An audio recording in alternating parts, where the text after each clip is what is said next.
In Tears and Turmoil, Keir Starmer faces backlash over controversial remarks.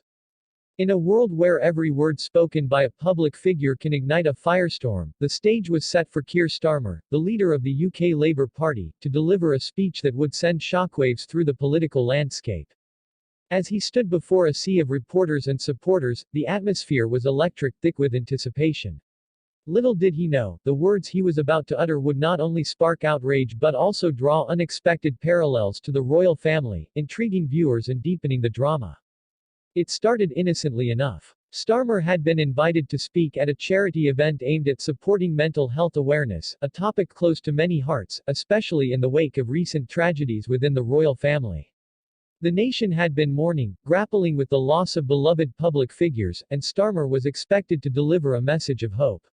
However, as he spoke, his tone shifted, and he made a remark that would soon become infamous. "Sometimes, it feels like we're all just waiting for the next tragedy to strike, doesn't it?" he said, his voice carrying a weight that was both unsettling and provocative. The audience shifted uneasily, and the press erupted. What had begun as a heartfelt conversation spiraled into chaos. Was he trivializing the suffering of the royal family or, worse, suggesting they were to blame for the public's pain? Within hours, social media exploded. Tweets flew like arrows, sharp and pointed. "How dare he?" became a rallying cry. Starmer's supporters scrambled to defend him, while critics sharpened their knives. The royal family, already under scrutiny for their own recent controversies, found themselves unwittingly entangled in Starmer's misstep. Questions arose: how would the royals respond? Would they comment, or would they remain silent, as they often do? As the day wore on, the media frenzy intensified. Pundits debated Starmer's intent, some called him tone-deaf, while others saw a glimmer of truth in his words. Meanwhile, royal insiders whispered of a potential response from Buckingham Palace. The nation was captivated, and the tension mounted. What would happen next? Just as Starmer's remarks began to fade into the background noise of British politics, a surprising statement emerged from the palace. A spokesperson released a carefully worded response, emphasizing the importance of empathy and understanding in times of grief.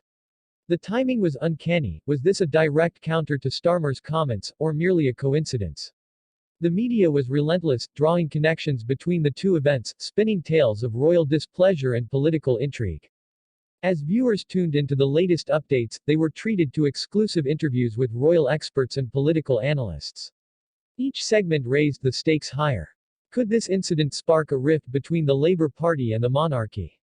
Was Starmer's political future hanging by a thread? The cliffhangers kept viewers glued to their screens, eager for the next development. In an unexpected turn of events, a prominent royal family member, known for their discretion, was spotted leaving a secret meeting with Labour officials. Speculation ran rampant. Were they seeking to mediate the fallout, or did they have their own agenda? The media frenzy reached a fever pitch, and conspiracy theories abounded. Viewers were left on the edge of their seats, wondering if a dramatic alliance was forming between the Labour Party and the royal family. As the days passed, Starmer faced mounting pressure. His team worked tirelessly to manage the backlash, crafting a public apology that attempted to clarify his intent. But the damage had been done. Supporters began to waver, and political opponents seized the opportunity to attack. The public was divided, with many questioning whether Starmer was the right leader to guide the party through turbulent waters. In a last-ditch effort to regain control of the narrative, Starmer scheduled a live press conference. The nation held its breath as he stepped up to the podium, the weight of expectation heavy in the air. Would he take responsibility for his words, or would he deflect blame? As he began to speak, emotions ran high. The tension was palpable, and viewers were captivated, hanging on every word. "I recognize the pain my comments caused," he began, his voice steady but filled with emotion. "It was never my intention to add to anyone's grief."